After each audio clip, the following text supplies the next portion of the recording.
Hello, everybody, or all 11 of you that are watching so far. Welcome to the 2022 Regina Classic Press Conference. Media folks, thanks for joining us. A little change around this time from TPC. So I'm your host, Daryl Bradley. Today we have Stacey Sanderson Weber. I see you've got your full name up there today, Stacey. That is it. Hendo Brett Hendrickson. Thanks for joining us, guys. Thanks for helping out with the press conference tonight. Stacey, excited?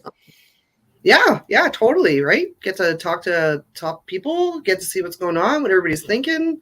You know, another tournament after big COVID shutdown. So it's exciting. Yeah. And now you're not coming to play, but I know you've got lots of family members and people from your area coming to play. So kind of fun to watch from afar and to see how they're going to do and get heading out that way tomorrow, I believe, right?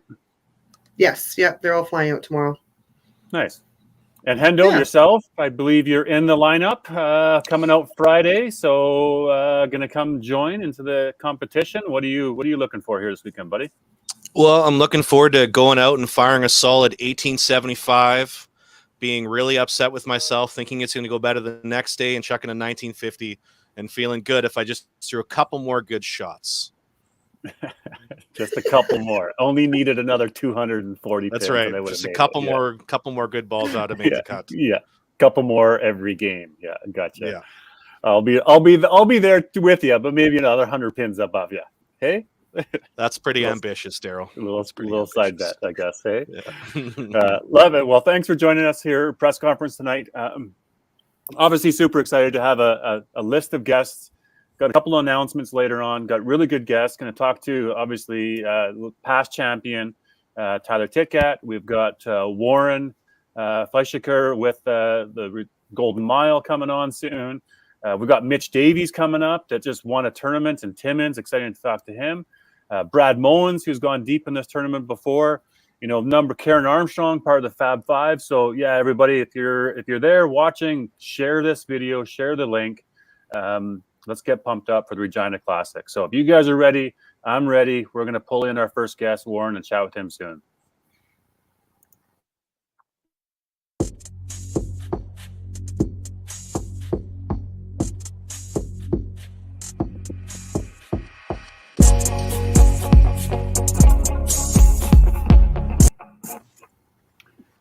All right, welcome to the show, Warren. Thanks for joining us. First up, you, of course, get the pressure of, first great question of the day. And I'm honored to ask the first question. I think everybody wants to know, what's the weather going to be in Regina? That's I should have a weather map behind me here. It's been cold, but it is warming up. So, and it doesn't show any snow in the forecast. So as of today, it looks pretty good. Yeah, if we've seen people coming in from out of town already, and some people, from Winnipeg, roads look clear. Myself, I'm driving out tomorrow. So obviously, number one is for everybody to get there safe and travel well so they can play. Well, lost the voice there, guys. Yeah, it's played a part in past tournaments before, especially from Winnipeg, when we've had a storm roll in and so on. So cross your fingers, and it looks good. And hopefully they get parts of the highway open, and we're ready to go. Nice work. Stacey, let's go to you. Hey, Warren, Stacey here. Hey, Stace. So I think that you probably are as excited as the rest of us to be hosting a tournament again. So I guess my question is, how are the entries looking? How's the pinfall looking? You guys ready to go? Yeah, after 2 years, it doesn't. In some ways, it seems like last year, and then in other ways, it seems like 5 years ago, but 2 years ago, yeah. So last time we ran, it was 2020. So we are excited, Kevin and Dawn and the whole staff at the Golden Mile, our committee, everybody's kind of geared up and ready to go. The entries look really good. We were at about 150 different people or so, and we're almost full on every shift. There is room on every shift still, except for maybe Saturday afternoon, but there's lots of movement, and there should be lots of room for those wanting to get in. Excellent. How's the pinfall? Yeah, pinfall's been good. It's consistent at the mile. That's one thing it's kind of known for. as consistent as a bowling center can be, I guess, for 16 lanes. I mean, there's always certain lanes and certain ends of the house that play different, but for the most part, the consistency's there, and everybody's got to play on the same lanes. So that's fair for everyone. Excellent. Awesome. So Warren, big question here. So what's the lane dressing schedule like? When are we getting the lanes oiled? What's it going to look like? Is it going to be heavy? Are we throwing straight bullets down the middle? Are we going to get some movement? What's going on? Yeah, you can expect pretty much what you have got in the past. It's done automatically. It's not done manually, right? It's done with the machine. So it's done every day at the same time. So it'll be done at the beginning of each day. So you should see consistency every day. Awesome. Is it one of those the big heavy machines that you got to haul from lane to lane, and yeah, you push the button, yeah, it goes it drives up and down? itself down the lane, cleans the lane, and then conditions it. Correct. Would you say, compared to some of the other alley houses in Regina, are you guys a little bit straighter? Are you guys got a little bit more break than the other centers, or? We're all synthetic except for the Nortown in Regina, so there's still wood. So there's probably a little more movement there. But the synthetic houses, Glencairn and us, I believe, are pretty similar on the lane. Pinfall may be a little different, but it's has to do with a bunch of things, as we all know, bands and bases and so on. But everything's at top notch. Donnie's got that all looked after, and you guys will be happy. Awesome, thank you. That's awesome. Looking forward to playing. Warren, can you just chat a little bit about the prestige of hosting a tournament on the WCBT tour, and what it means for the Golden Mile to be able to host a tournament this size and to have the best players coming in across the country, flocking to Regina, throwing their money, trying to win some, obviously. But what does this just mean from a proprietor and from a bowling alley standpoint to be able to host a tournament like this? Yeah, back in 2007 when Rick Schaefer became general manager, he wanted to bring back the Coca-Cola Classic, and we renamed it the Regina Classic a couple of years later. But it's really, it's really found its niche in the bowling schedule, and it's an exciting tournament. Our goal when we brought the tournament back, and we've have pretty much the same committee since 2007, was to be a professional tournament and to run on time, try to give more of a professional look to things. And we hope that's where it's gone. And, when the WCBT came around, and then that was their goal, their mission is to bring, professionalism to 5-pin bowling. So we're basically partnered that way, and it's quite a good partnership. And, we all have the same goals. We want to see the sport get better and grow. And we want to see quality tournaments and how they're run and so on. And 2 years ago in 2022, we had a record-breaking entries at 268, and that's the highest we've ever been, and gave over 80,500 in prize money. So, I mean, it's no small peanuts anymore. I remember the days when we tried to get 125 or 150 entries. So it has grown, and we're excited. Yeah, that's great. I mean, I know that you're exactly right. It is a staple now on the schedule that for the most part, most of the people from the West are coming there. A lot of people from the East or Central would maybe do a little bit more of the Timmins. But that's fine. But so I know that a lot of people, that if you look at Regina, you look at February, that's Regina Classic is the tournament to be going to. So good on you for building something. And, obviously, be huge numbers this year for people coming to play. Yeah, we're expecting, we're expecting numbers to be, with 150 plus different bowlers. Our math tells us, we should be at least in that 250 plus shifts, entries, if not more. So. Now, can you chat a little bit about some of the, bowlers that maybe per se that you would have your eye on? Maybe there's some local bowlers, some, league bowlers that maybe wouldn't normally play in a tournament. What sort of support or whatnot are you seeing from somebody? Or for that sake, Warren, some of the players coming in from out of town that you're excited to see come back and come and play again? chat a bit about the people coming to play on the lanes this weekend. Yeah, like you said, we're often we see from many provinces, BC, Alberta, Manitoba, Ontario. I know the Quebec few that come from there aren't able to make it this year. I see Walt Brooks' name's on the list from Baltimore, and that's always exciting to have Walt come. So we really garnish a lot of different provinces and people from all over.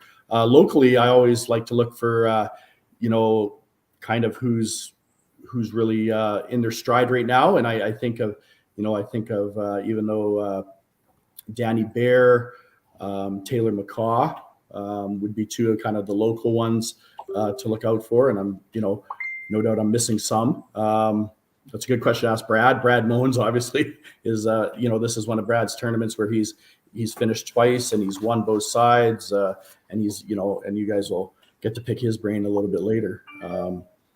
Mitch Davies is always ever since he first came to the tournament, I've always kind of liked his moxie and a little bit of fire there, and that's always fun to watch and get behind, for sure.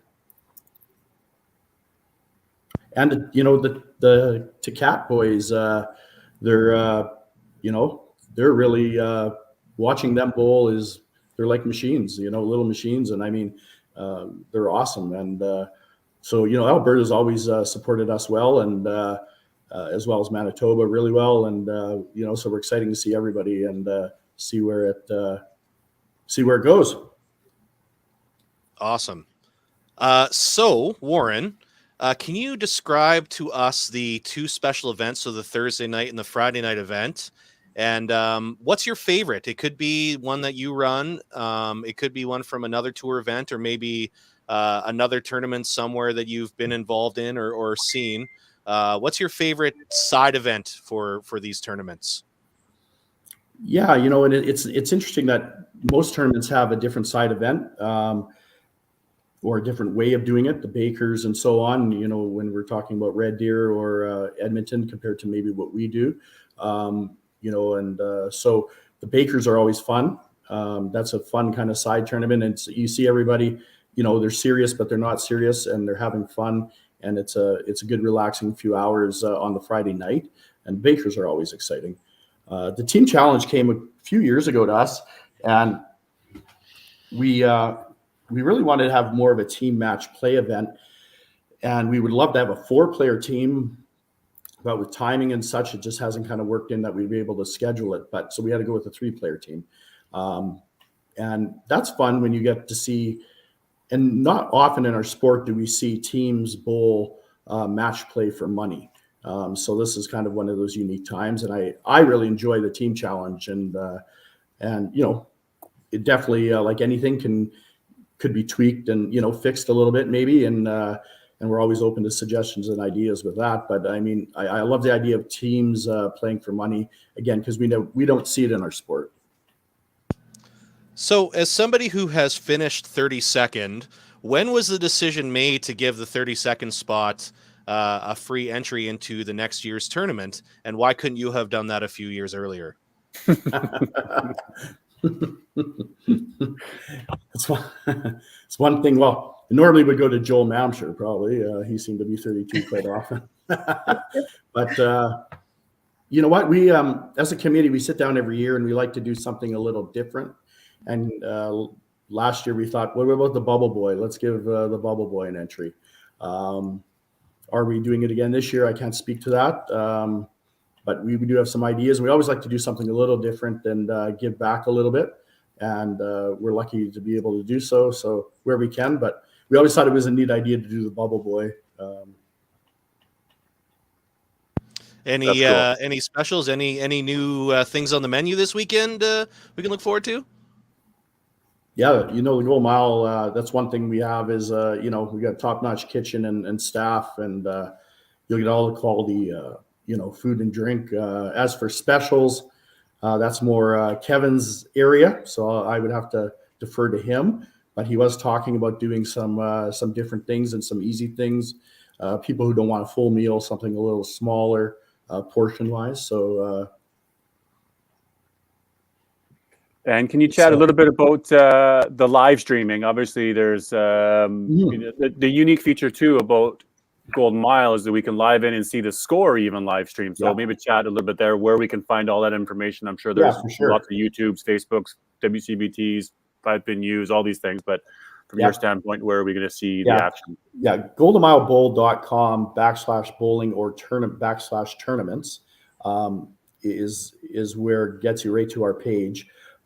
Easier to probably go to Facebook and go off the link from Facebook from our page on the Regina Classic Facebook page. So that's where you get into where the stats, and we've Christy Schaefer Wayman has really cleaned this up and made it better for us this year. So we're excited to see that, where the stats are easier to access, as well as the live scoring and the cameras for the different lanes. And there's cameras on lanes 3 to 14. So different sets. You can watch either the scoring, like you mentioned, or on the live feed. And the stats our team is really good at the stats, and I really think it's that's one thing that we take pride into, is getting the stats out, because we know everybody is watching from who can't come and so on, and it's important that they can follow along. And I think it's important for not only our tournament but for the sport. So yeah, all those good things. goldenmilebowl.com/bowling/tournaments. I'm sure there'll be lots of links and sort of sites that people will be sharing over the weekend. But the important thing is that people are going to find that information, and it's going to be available. So we'll keep it up to date. Warren, last question here, I guess, is, what are you looking to get out of the weekend? And to build on that, if there's anything that the bowlers could do to also make this a successful weekend, or what is it that they could do to help things, or is it saying thank you to volunteers, or what is it that ultimately determines this weekend as a success for Golden Mile? Yeah, it's great point. I mean, it's our committee that really runs the tournament and does all the legwork. So if you do see them, like often the committees talk to when there's a complaint or an issue or something. But to be patient with them. It's been 2 years for us. We're a little rusty, at the tournament. So I think I think that's give us that, and anytime just a smile and say thank you is much appreciated. We're really looking forward to it. And the last year we ran in 2020 was a great year. We had piles more entries, piles more bowlers, and it was smooth sailing. So we're looking for that again, and there's no reason why we can't expect that. I think we're going to see north of that 268 entries. I'm hoping, which would give us a new record. And, anytime we're almost getting close to that $100,000 of prize money, that's something to really be spoken for. That's awesome. Actually, I lied. It wasn't the last question, but from a proprietor standpoint, what do you guesstimate the cut to be? Oh, that's a good one. Well, I was looking at that the other day because it's kind of interesting to me. And, I was, it was 2185 in 2020 and 2165, and then 2208 the year before. So that kind of gives us, we're right about that. I would say it's probably around that 2180, 2190. That would be an honest guess. Wow. So you heard it here, folks. First, Warren suggests you need to be shooting 2200 to make the cut. A little bit lower than that, but you're coming in and you're aiming to shoot 2200. 2091. There we go. There you go. That's mark it down. Well, thanks for joining us, Warren. Obviously, a great pleasure to have you on. We're really looking forward to come and seeing Golden Mile. It's been a long time for a lot of us. Fantastic place, fantastic crew, fantastic volunteers, and just looking forward to seeing some great bowling out there. Well, thank you for having us on tonight and to speak for the Regina Classic. We look forward to seeing everybody and safe travels to Regina for everybody. We are looking for 2 teams yet for the Thursday team showdown, which is tomorrow. So if you know somebody and somebody else, we will take you by all means. And we're looking forward to the weekend. Safe travels. Sounds good. Thanks, Warren. Thank you. quick break. We'll be back with our next guest, everybody.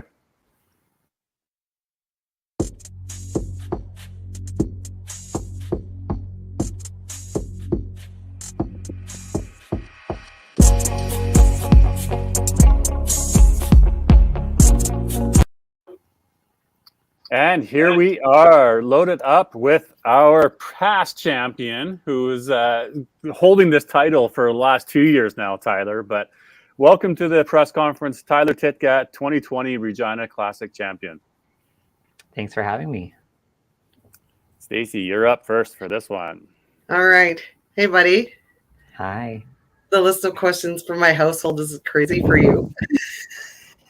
But I'm going to start out with, because, you know, last week, you and I were together at the Youth Challenge Provincials. So coming from a youth bowler into like now more into the adult tournaments, how do you keep your expectations on that higher level all the time? It's a good question. I think it's all about having perspective. It's one thing to have high standards, and it's another thing to have unrealistic standards.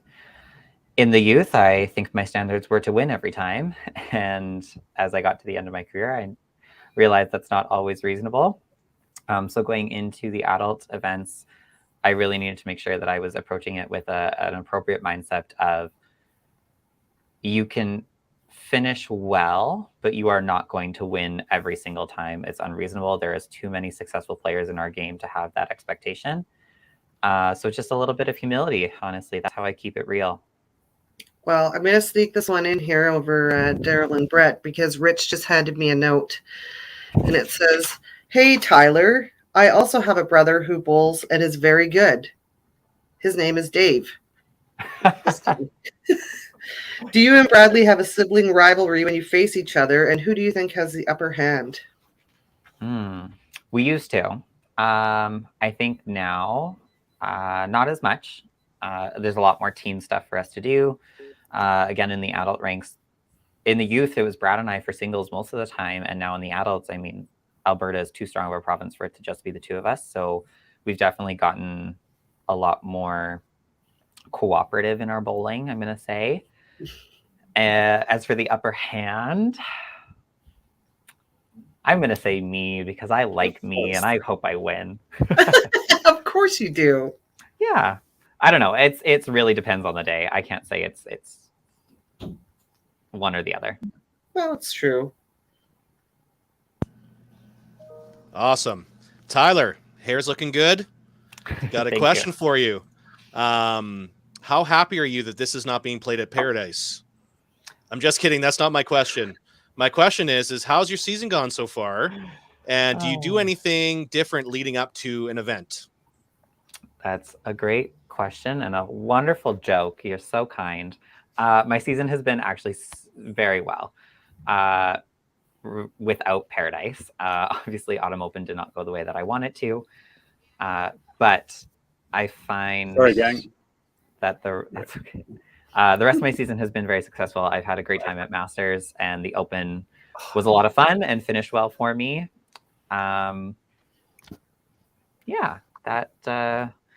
I think, there's not too much to say other than I've been doing as anything a pro athlete would. I've been mentally preparing, going over the things that I do at the successful tournaments and reminding myself why those worked. As in terms of physical game, I'm working a full-time job and a part-time job at the moment. So I haven't had a lot of time to practice physically, but I don't think that's a huge concern considering how much bowling we do in general in Alberta. Awesome. Thank you. Jay Brains. Hi, Tyler. Nice to see you. So since you mentioned, that your schedule is more cramped these days, and that means maybe spending less time on the lanes, have you taken that as an opportunity to sort of take your foot off the gas a little bit, or have you been sort of looking for the little moments throughout the day to do a little bit of extra mental practice to try to make up for the fact that maybe you're not on the lanes quite as much? I to say, would I take my foot off the gas? Absolutely not. I think anyone who knows me knows that I am an insanely competitive person, and In the There's best not possible way. yes, there's not a moment of the day where I'm not trying to be the best at whatever I'm doing. So yeah, I have been mentally practicing. I even at work right now, I am watching videos of old Regina classics and old CBCs and old TSNs. I want to be mentally in the game because I can't be there physically. So I watch bowling and then I'll go back and watch my own videos and say, why did that ball work? Why did that one not? And then I'll just go over, how the rest of my tournaments have gone this year, especially with Masters and how consistent I've been there. I really take the time to reflect what was my mindset, what worked well that day, when did I maybe have a mistake and why did I let it snowball? So that's kind of what I do when I'm not able to be at the lanes working on the game physically. So are you finding those little like 2-minute practice, 2-minute mental things to do during the day? Or is it more like, okay, I can sit here for 10 minutes, watch something, think about, reflect, that kind of thing? Bit of both. I take those longer breaks when I can to watch some bowling. But definitely throughout the day, I'll be like, hey, I remember at Masters at that first set, I, was doing all right, but those last three, I threw 1,073 for my last 3 games. Why did that work? And I'll go, oh, right. I watched my spot every single shot for 30 frames. So yeah, bit of both. Nice. Tyler, thinking back to a couple of years ago, obviously at the Regina Classic when you won, specifically, can you remember the line that you were playing, or what it was about what ball you were using, or what was it about that day that just continually had success over and over, knocking down people to ultimately become the winner?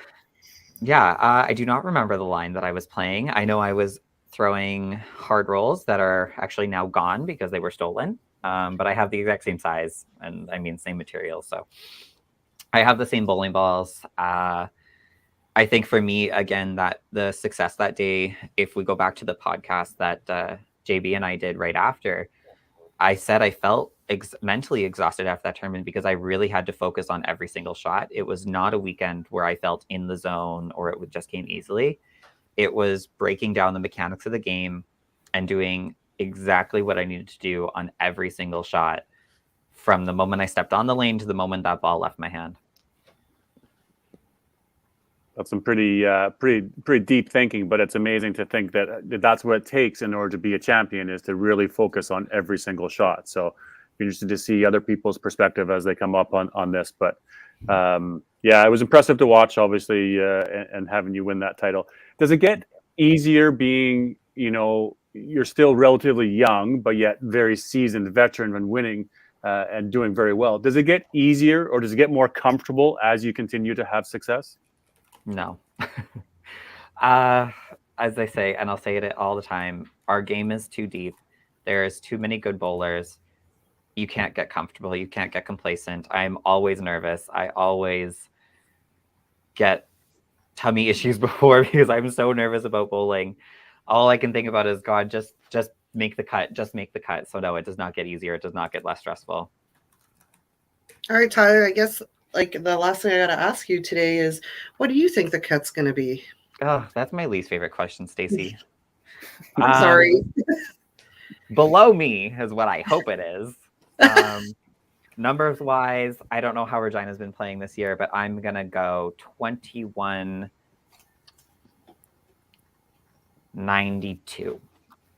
Oh, wow. That's my it's like number. The Price is Right. One above. One above. Yeah. One above. Yeah.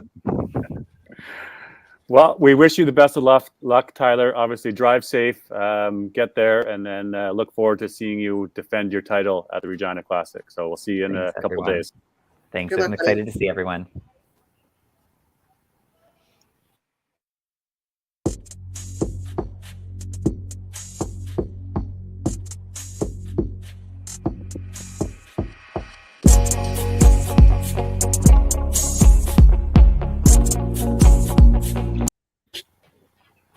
All right, and next up, but before we introduce you, Mr. Brad Moens, I just did introduce you. See how I did that?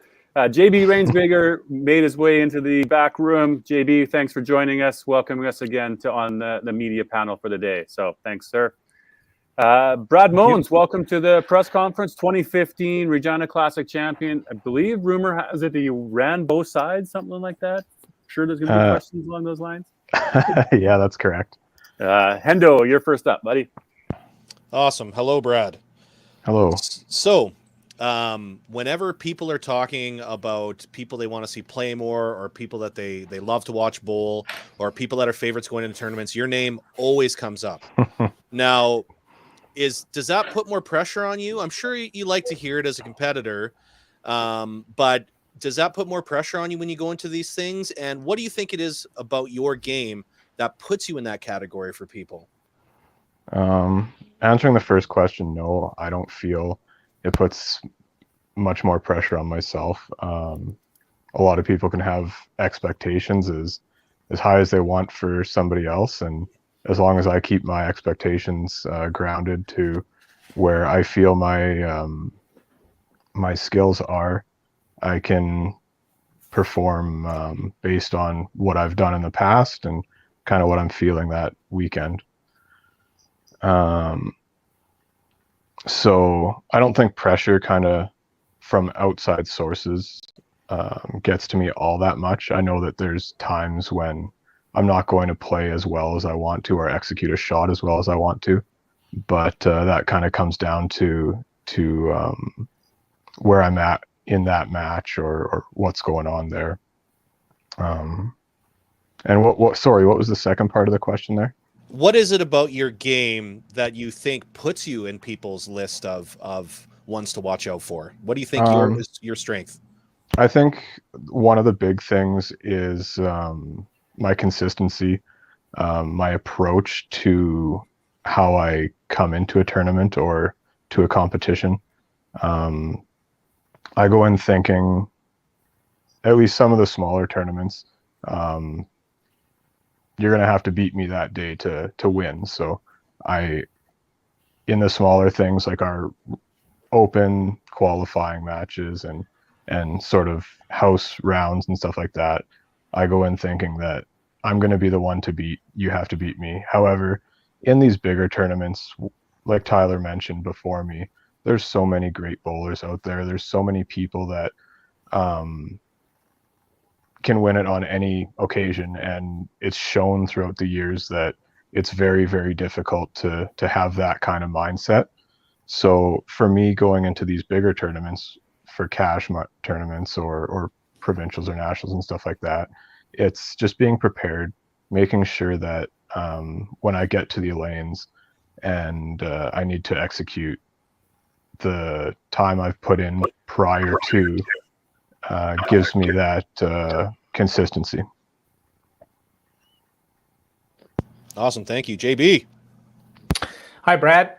Kind of the opposite side of that first question. So you say that being one of those people that the crowd loves to watch doesn't add pressure, but do you, on the other side of it, do you feel, does it pump you up or make you feel comfortable? Do you know that you sort of have that reputation? And is that something that then maybe works for you out there, makes you help feel more comfortable, feel more supported, any of that kind of stuff? Or does it just, you just tune it all out?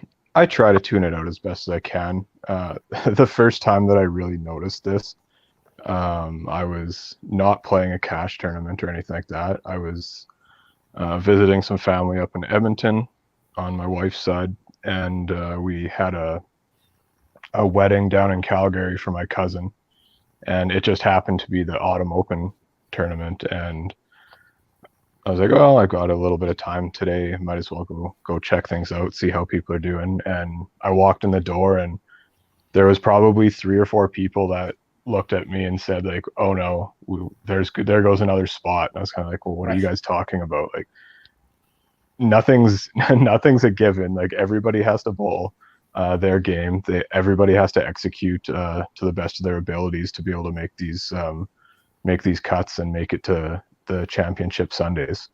And that was kind of really the first time I'd really realized how high people in the bowling community actually thought of me.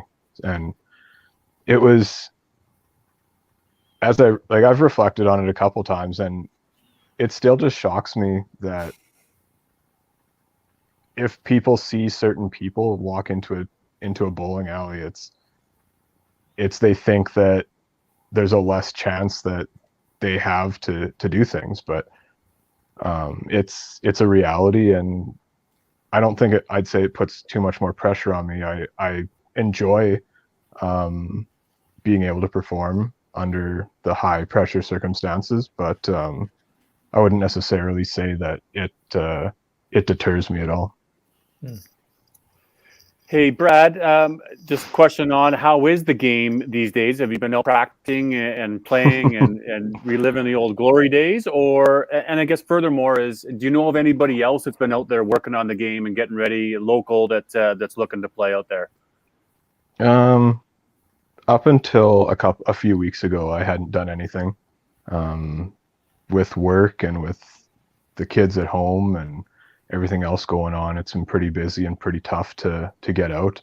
But after the open qualifying, and I realized that I wasn't happy with where my mental game was and kind of where I needed to be for the larger competitions, I've started just kind of tuning myself up, working on my timing, working on mental game and stuff like that to make sure that I am ready. So I've been kind of going over stuff like that over the last month, and I know that there's a few other people in Regina. I can't say who all it is, but I know that some of the guys that have made the Regina Open teams obviously have been starting to work on their games throughout the last month or so as well. Nice. Thank you. Hey, Brad. Hello. My brother says hi, by the way. I'd ask him today if he had a specific question for you because I thought it would be funny, but he said it wasn't appropriate. So I have a couple of questions, but because you kind of just answered one. But during COVID times, like when nothing was open, what did you do to stay focused on bowling? Like, did you mentally prepare? Did you go back like Tyler, watch a couple of videos? Did you ever take an opportunity to get out to a lanes and throw some games? Through COVID, I kind of just didn't really do a whole heck of a lot with bowling. I focused more on work and family. Throughout the years, with all the bowling tournaments, it's tough having younger kids and remaining competitive. However, this past year, with things opening up and the actual reality of being able to host some of these large tournaments and being able to compete again, it's brought back the competitive juices and kind of encouraged me to get back into it. But in 2020, I played my one or two leagues. Outside of that, just due to tournaments not being played, I didn't think much of competitive bowling at all, to be honest.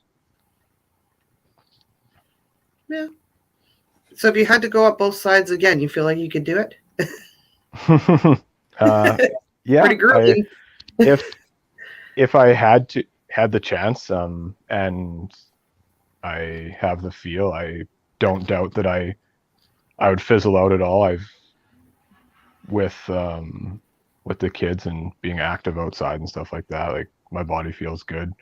Over the past month here getting prepared, I think my mind has came a long way since taking the year and a half off or so from competitive bowling. So yeah, I think if needed, hopefully it's not needed, but it would be nice to do it again. However, I know the reality of doing something like that is not that great. So I'd be happy running one side. Thanks, buddy.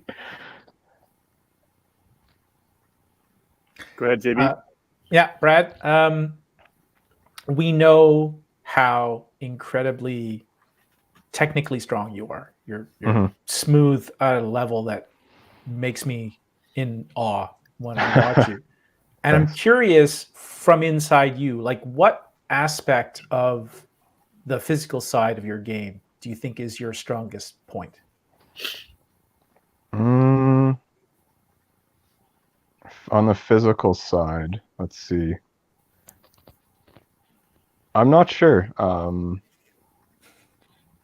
I think it's just also good. I don't know. Like I've got some, I guess, just natural ability on an athletic side. I've played a high level in soccer for a number of years, from high school up until probably about 5 years ago, I was playing kind of like a Division 1, Division 2 soccer. So through that side, it's with the nature of playing soccer, I guess my core and my legs are You say your balance is fantastic. are fairly strong. My balance is fairly good.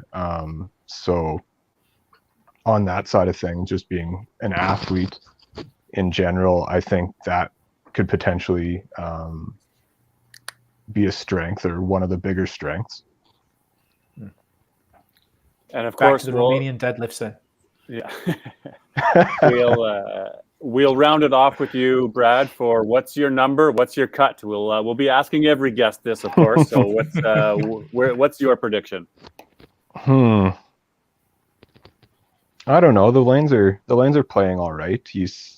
I bowl there twice a week, but you still need to throw a good ball. You still need to execute your shots.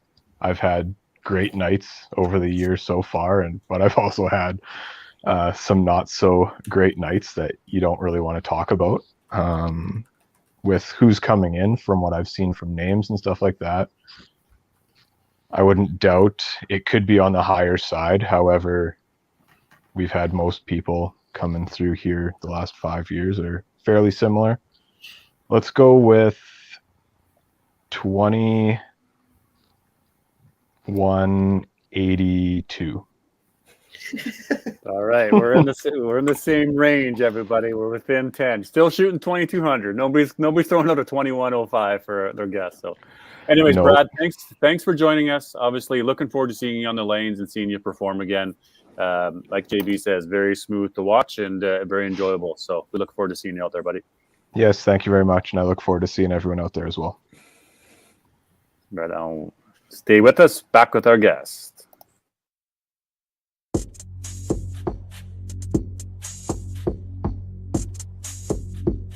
Mic's off. Mic is on.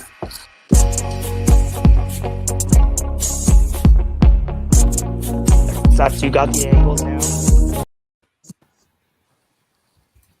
Let's take him off mute. Mr. Mitch Davies is in the house. Jimmy! Welcome Jimmy. to the show. First off, let's start off with a huge congratulations to you, Mitch, winning the Timmins Invitational. Everybody followed along, seeing the stats, and obviously special congratulations on throwing a 450 in there. Let's just start there. Obviously, your full experience on Timmins. Go for it. Yeah, Timmins was a great time to be back for bowling in Ontario, to be honest. I've seen a lot of questions that you guys were asking about COVID and whatnot, and I was just sitting here talking with two legends of Thunder Bay. We got Greg DeGrazia and Taylor Michelle here in the house. I was just saying, guys, personally, I thought bowling in my eyes was not going to come back in the same capacity, and man, I'm so glad that I was wrong. I'm so happy that bowling came back in the way that it did, and I was really happy to see all the people get back and just have a great time. And it wasn't even just the bowling, because the bowling was a roller coaster for me, I'll tell you that right now. But it was nice to just hang out with people, friends, have normality, and just experience that all together, because that was the most important part for me, was just experiencing it all with friends and having a great weekend. It was just surreal, to be honest.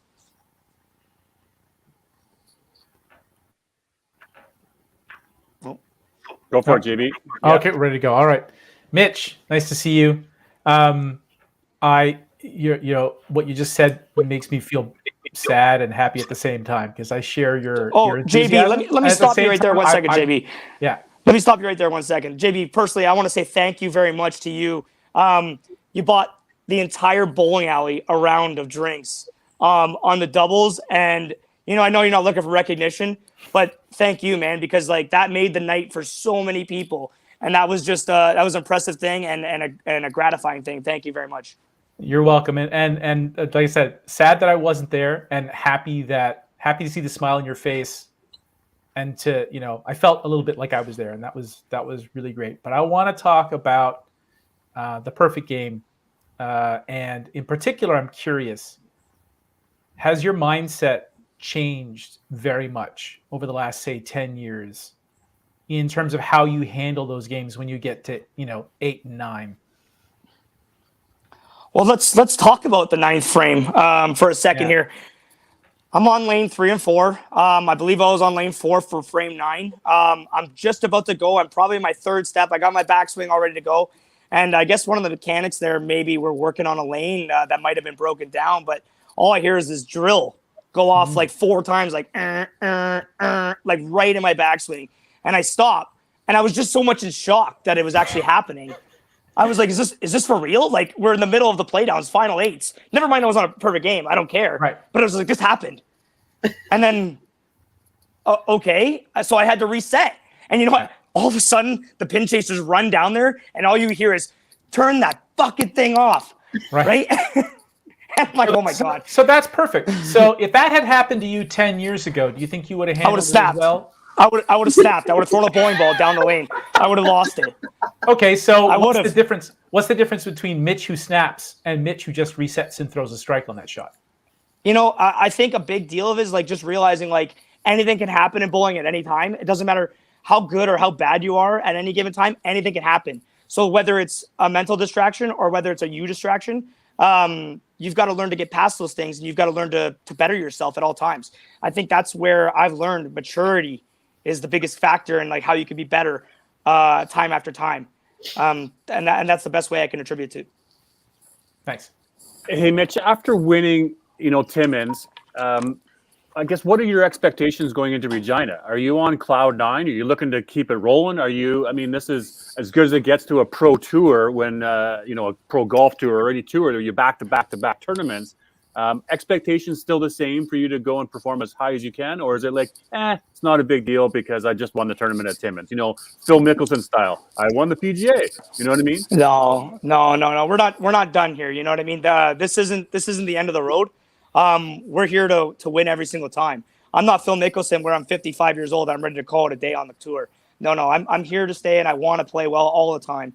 Just the same way, the same factors you throw the 450. You win that money and you think to yourself, oh, who cares? I win that money. No, go win the tournament. That's the most important goal. That is the ultimate goal. You go and you continue on every single time. You come to Timmins, it's Timmins. It's over. Doesn't matter. Win, lose, suck, play great.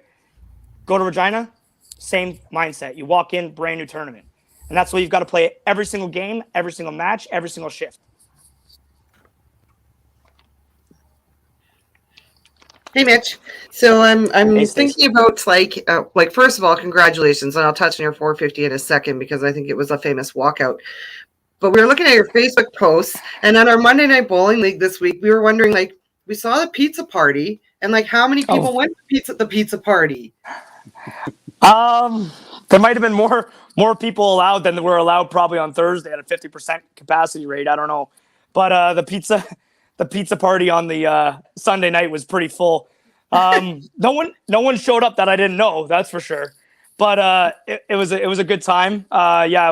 Obviously, like, the winner always buys the meal. Unfortunately, in Timmins at 9:30 when we were done, there's nothing else open but pizza. So that was what we got for the third night in a row. That's amazing. Yeah. When I think of the 3 big tournaments that happened already, so you have like Autumn Open, TPC, Timmins, obviously, and we have 3 perfect games. After coming back from a 1.5-year break, like, what is that saying for 5-pin bowling? I mean, like, that's absolutely incredible and unheard of. I think the same thing to Stacy that I've said on the podcast, or I've said on the 5PU, and I just finished here with the guys in the room. I said bowling is now tougher than ever. Bowling right now, when we are playing against a field of young guys, old guys, professionals, amateurs, we're playing everybody, and they're in great scoring centers. It's now become more mentally draining than it's ever been. And it's unbelievable to see, unbelievable to watch, and unbelievable to be a part of. Bowling, like I said, bowling has now taken that next step. It's come back better than ever, and it's just amazing to see, and it's amazing to play in. Absolutely. Thanks, buddy. Yeah. Hey, Mitch. Brett Hendrickson here. I don't know if you remember me. Endo. We bowled a couple times. We might have played some MLB The Show here and there. Yeah, Eh? no big deal. So just a quick question, because we're getting up against it. But so after a big long run in Timmins, are you absolutely charged up for the next one, or are you a little bit mentally exhausted from going so deep? No, man. Like I bowled 23 games on Monday and Tuesday, leaning into Timmins. That stuff doesn't phase me. Like I'm ready to go at all times. My finger was pretty chewed when we played in Timmins. I was bleeding all over the ball and sometimes on the lane. But you know, you just let the finger heal. You let your mind refresh after a couple of days, and you come back, and that's all you can do. Yeah. All right. Thanks, MD. JB's got one more for you. So All right. what's the big difference between your approach on the lane between Timmins and Regina? Like, you know, what difference in line, difference in approach, difference in shot? There's no difference in how you approach the tournament. And when you come to a line, you have your A line, you have your B line, you have your Z line. It doesn't matter. You go all the way down the line and you figure it out where's going to work on that weekend and what's going to work at that time. It's not always going to work because after one game and after 25 games, your body reacts different and your hands react different and your mind reacts different. You've got to realize what is going to work at that exact time. You come in there with your best line that you have or the one that's been working at that exact time, and you work with it, and then you see from there. Maybe it doesn't work in the first shift. Maybe it doesn't. Maybe it does. Maybe it works in the triples, and then you're like, okay, I figured it out there. A big factor, what happened with me and Timmins, I had my worst shift that I've ever had since I was 15 years old at Timmins, which is a great scoring center. That means I played absolutely terrible, awful, horrendous. And I went to Greg, and I said, Greg, we were playing doubles, and it's best ball, and you get to choose who goes first every frame. And I told Greg, I'm playing first every ball, every single ball. Sure you make a shot, yeah. Because I'm going to figure out this line. Yeah. I'm going to play 20 different lines tonight, and we're going to figure it out. And then, I still didn't figure it out that night. I came in the next day and just took a couple shots where I like, that's it. I got it. And I lost it here and there, but I was able to find it again for the most important times. And I think that's the most important thing is that you got to keep trying and keep playing around. Thanks. Yeah, no worries. Thanks, Mitch. Last thing, just give us a number, bud. What's the cut going to be? You know what, guys? Like I said, I'm probably wrong here because I always am. But I would say 21.99. I'm going to go with that number. I think the bowlers that are coming to the center are top shelf. A lot of the Western players are all sharp. The guys who are coming from the East, they've just played Timmins. So, they're going to be fresh. Or at least into the game. I'm going to go with 21.99. Nice work. Thanks, Mitch. Okay, let's we'll go on to the next one. Mitch, obviously, congratulations on last weekend. Let's see if you can go back-to-back. Probably hasn't ever been done in five-pin bowling. Is back-to-back weekends winning titles. So a little bit of pressure on you. I'm sure everybody will be watching. Thanks, Daryl. And really appreciate it. Yeah, well, I'm not going to be the only one. I'm sure chopping at your knees, buddy. So we look forward to seeing you, and we'll see you out there tomorrow. All right. Thanks, guys.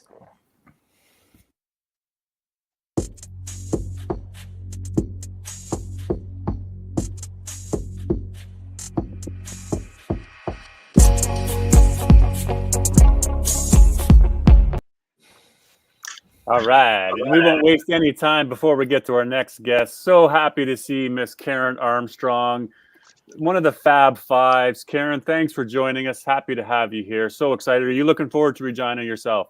I am so looking forward to Regina. I just can't wait. Yeah. So when are you heading out? Are you heading out tomorrow? Tomorrow morning, yeah. Yeah. Nice. And playing yourself this weekend? I am playing. I'm playing on Saturday. I'm waiting till the last shift to play, but I'm playing on Saturday, yes. Nice. Well, it's going to be great to see you. One of everybody's favorites, I know, and you've even got your own T-shirt made after you. So the KFA T-shirts and the KFA fan club. So great to have you. But I'll pass it over to Stacy here. Stacy can go with a question. Okay. Hi, honey. Hi. So I'm wondering, I think what I really want to talk about is our Fab Five rather than a whole bunch of stuff other than, maybe a little bit of you've taken a few years off because of injury, because we know that happens. So have you prepared for that? But in talking about Fab Five along with that, maybe we could talk a little bit about how we can increase our female entries, because this year we only ended up with 3 new ones. So maybe touch on a little bit of both. Absolutely. When it comes to the entries for the women, they just got to you just got to do it. It could be a confidence thing for a lot of the women. Because you're going to play against the men, and trust me, chick burns out there. You can do it. Anybody can beat anybody on any given day. It doesn't matter who you are. Yeah, when it comes down to it. And if you really want to get better at your game, you need to come play these tournaments. This is where the echelon is, and this is where you're going to play against everybody who's that little bit better than you, and you get better by playing against people who are playing with people who are better than you. Yeah. Yeah. And I'm sorry, what was the other question on that, Stacey? Coming back, because you took a few years off, I believe, from the elbow. Yeah, it was torn bicep. I tore my bicep, and then so I was off for that one season, and then of course I'm back playing again, and COVID hits. So now it's been, how many years since I played in a national event? It's been 4 years now, I guess. So we're working on it. It's I got some work to do in Masters to get myself there, but it's never like give riding up. a bike. You got it, riding a bike. I'm reading right now that there's 25 ladies signed up for Regina. Okay, awesome. That's awesome. That's awesome. That's great. Finally, everybody get them. As Go ahead, Karen. I was just going to say, I believe we are doing a draw tonight. Are we not? We are. So let's just do that quickly here. First thing that we'll announce is that part of our initial Fab 5 funds and donations, we gave away 3 WCBT memberships. And Karen, do you have those 3 names that were the winners of those 3 memberships? Oh, yes, I believe I do. Let's do those 3 announced first, and then we'll move on to do a draw. Okay, just let me get Tracy back here again. I believe it was Katie Rayner, Jennifer Haas. Oh, come on. Help me. Bev Magnus. Thank you, Bev Magnus. Yeah, so those are the 3 new members that Katie signed up. Rayner. Yeah. Katie Rayner, Bev Magnus, Jen Haas were the 3 new members who stepped up and entered. So the Fab 5 has taken over that and have some money coming back towards them. So that's awesome. Thank you so much. And then recent news here today, Fab 5 want to do a draw. So here we are again. We have 25 ladies playing in Regina. Come together again, ladies. Thank you so much. You want to pool some money together and want to do a draw for a free shift for one of the ladies that are playing. So here we have it. We've got 25 ladies on the spin the wheel. One of you will be getting your shift paid for by the Fab 5. 22 people in the list because the 3 members of Fab 5 are not part of this list. So if we're ready to go, Stacey, Karen, you ready to go? Let's do it. Push the button, see what happens. Absolutely, let's do it.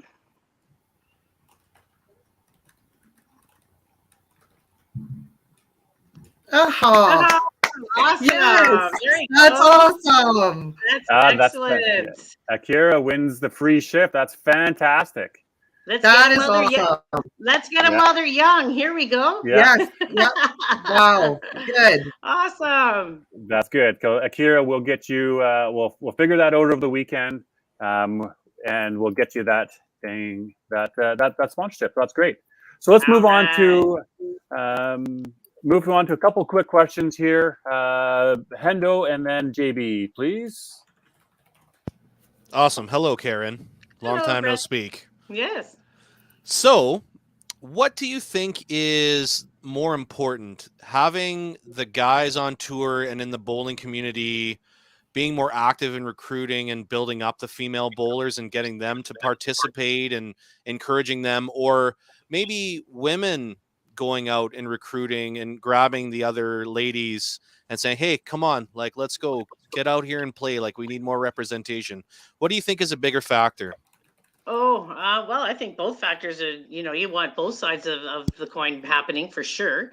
It may be that the younger girls might look up to so I call myself an older woman, just because we've been playing for so many years, that maybe getting a little a pep talk from one of us might be, or like Tracy or Stacey and all the people who are involved, Shauna and everybody, because they look up to you so much, they might take that to they might take it and run with it a little bit more. But definitely still want the guys out there to start getting, hey guys, you know that you should come play this, you know that he's going to learn so much. But I think it's definitely on both sides of the coin that we want people to work on it. Thank you. Hi, Karen. JB Hi. here. Hi. So, two things, I guess. First, I'm going to admit to being. I don't want to ask the typical question like, why don't women feel more comfortable entering in these tournaments? I want to ask, is there anything about our events that seems especially welcoming that maybe not enough women out there know about? No, I think numbers have a lot to do with it. There's a lot more men that play competitively than there is women. Women get more involved in as they're getting older and having children. Women do tend to take on those roles a little more than the men. The men might get away, which is an old style of thinking in my book. You hope it's not going to be that way. Certainly, I obviously had my share of time away, whereas my husband was a curler, but he didn't play as competitively as I did in bowling. And, the roles could be reversing here. He's playing seniors. So I think that has a big part of it on what they're thinking. And, I don't want to go play against the all these big names, Tim Wiseman's and Dexter Wiseman's and the Adam Webbers. And what am I going to do against them? Well, hey, like I said, anybody can beat anybody on any given day. It doesn't matter who you are. Yeah, I beat Gino Zebarth in the Manitoba Open when I won. So. And as a man, I'm every bit as afraid to go up against those guys as anybody else would be. Yeah, exactly.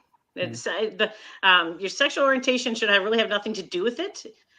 Work on your game, get better, and you can get out there and beat these guys just as easy as you can get out there and beat these women. Yeah, and if we're not being welcoming enough, then yell at us a little bit. I'm okay. I don't see that very often. I don't see very many people not being welcomed into the community very well. Very often, but it's definitely something you should go for. If you got the passion and you want to be that person and you want to get better, like it. I didn't play competitively until 25, and finally one year I said, I'm going to start playing. I've got to try this, and you just got to go for it. That sounds good. And in that vein, can we get that wheel up one more time? Because I want to see one more winner, and yes. I'd like to donate this shift. Woohoo! That's awesome. Nice work. Thanks, All JB. right.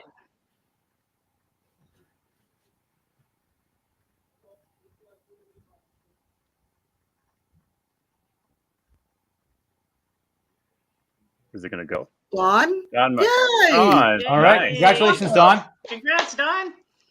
Good work. So we've got 2 ladies' shifts paid for. See, ladies, if you keep getting your entries in, maybe your shift's going to get paid for, and we have a big sponsor pool for the ladies only. Exactly. Got to get out there and play, ladies. You got to get out there and play. Some WCBT or 5PU, some KFA merch that all goes towards some females, perhaps a little channel there. I like it. Well, Karen, thanks again for joining us here today. Wish you all the best. Thank you for representing Fab Five so wonderful. Absolutely. And we look forward to seeing you here, buddy. I can't wait to see everybody this weekend. It's going to be a blast. KFA, everybody. We'll be right back.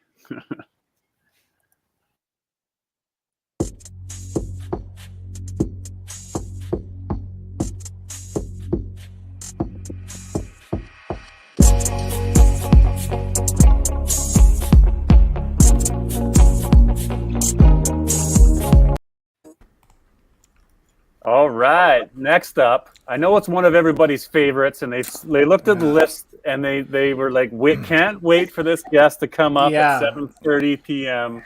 Let's just fill the lineup, right? Let's fill the lineup. Here is Tim Wiseman. Tim, welcome to the show. Thanks for being here. No, in all honesty, you're on the show because you're high up in the point standings. You've had a good season so far, and looking forward to keeping that going. So I believe we got Mr. Hendrickson is up first on the question panel. Yes, hello, Tim. How's it going? Good. So, question for you: what is it about the Alberta community that makes it so tight? Is it iron creating iron because all the competition's so tight? Do you guys have any special events that you do?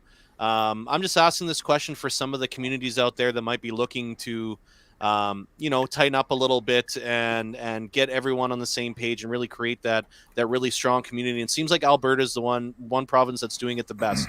So what are some of the things that you guys do as a community that really brings it together? Yeah, that's a great question there, Brett. Our relationships with everyone is really good. Our camaraderie is, I think, second to none.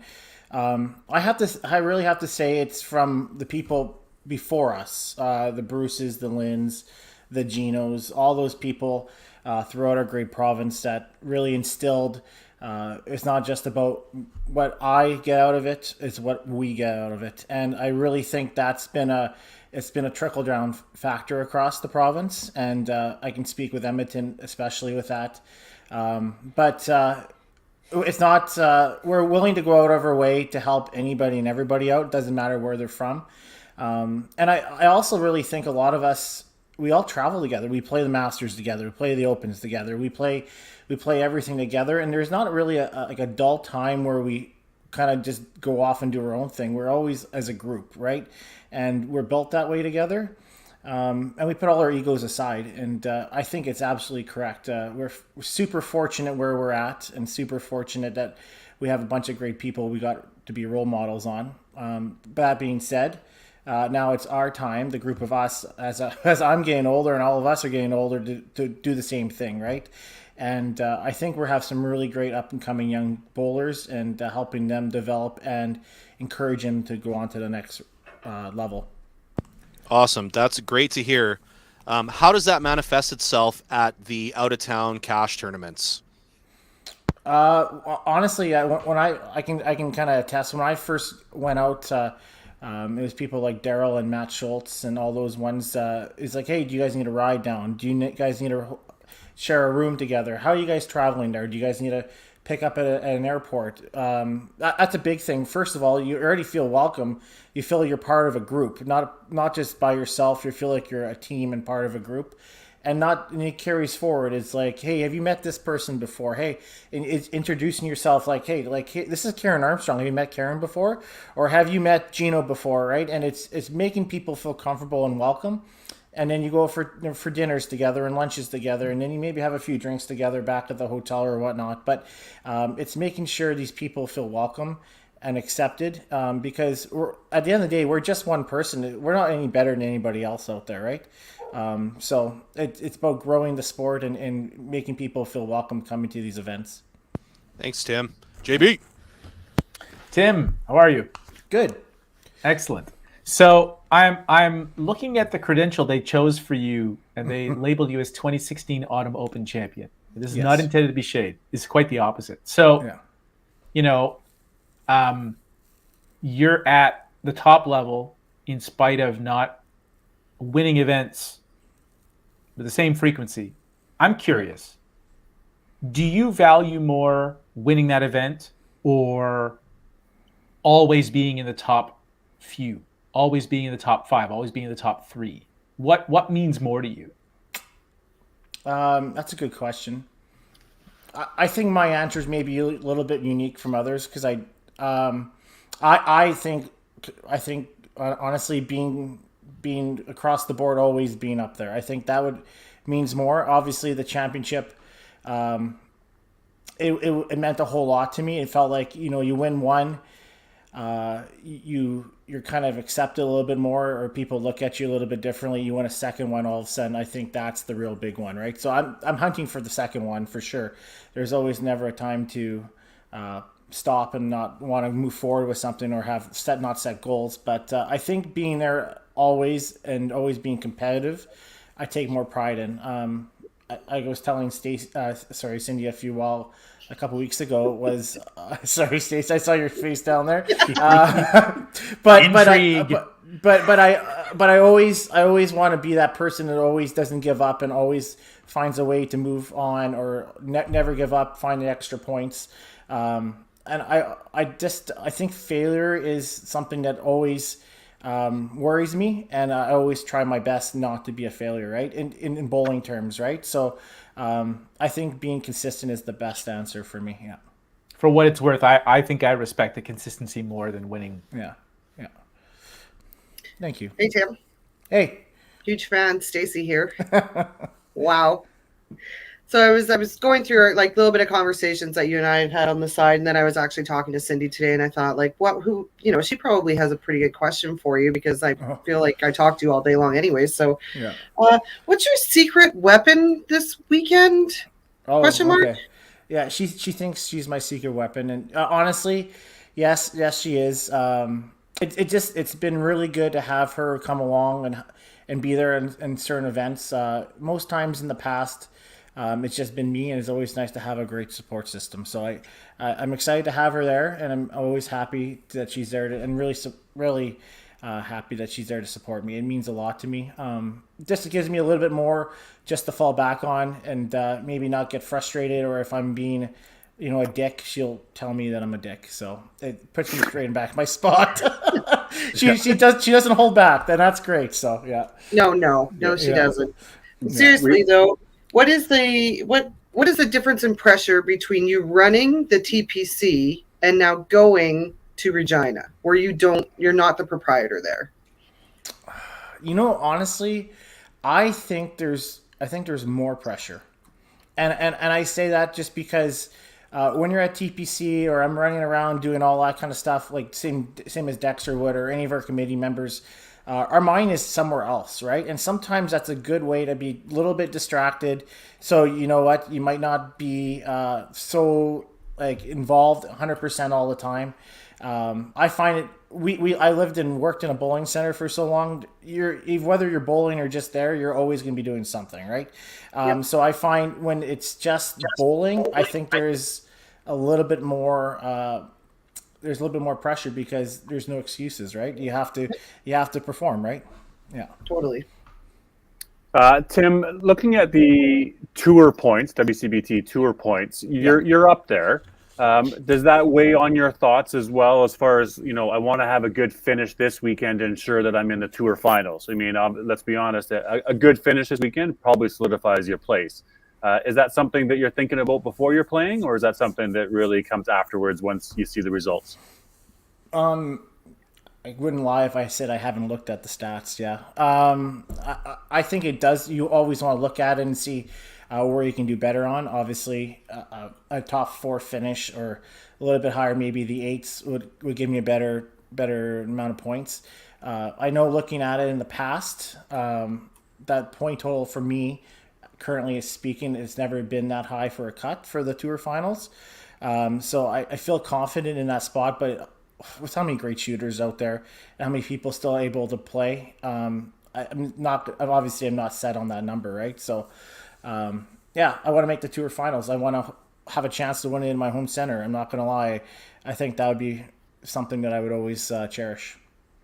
Nice. Well, let's wrap it up with your prediction for the cut line, bud. Yeah, so Dex and I kind of talked about it today. He always thinks I'm lower. I always think he overshoots shit. So I said on Tim Hooper's post today, I think it's 2175.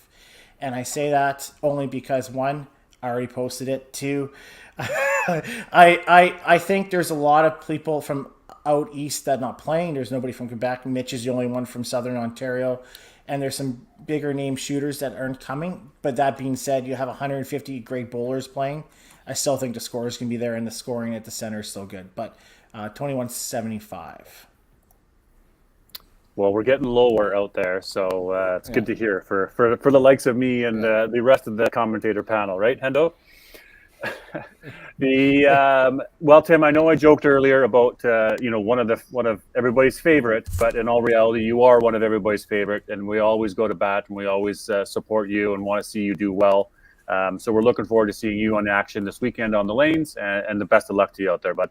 Thanks, DB.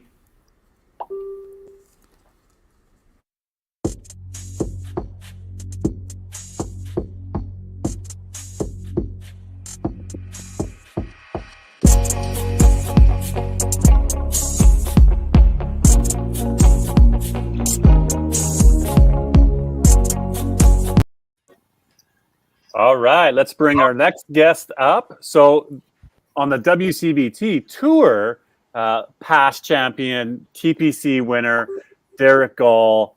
Welcome to the conference, man. First question from me is, how do you back it up after TPC? Obviously, do you feel the pressure that you have to repeat performance, or is it now you can do it, so it's just kind of back into the groove and you can get it done? I mean, I'm fortunate enough that was my second win, so I kind of learned from the first one 6 years ago where I did put a lot of pressure on myself and didn't perform very well.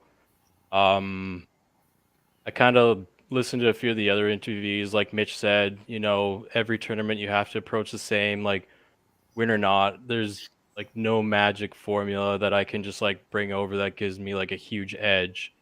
Everybody's practicing so much and doing every little thing they can, like any mental drills, physically, nutrition to get an edge that, me winning again would be like awesome, but it's not expected. Again, it's, goals you set to make the cut, then play well. And then if it progresses, obviously win is the end one.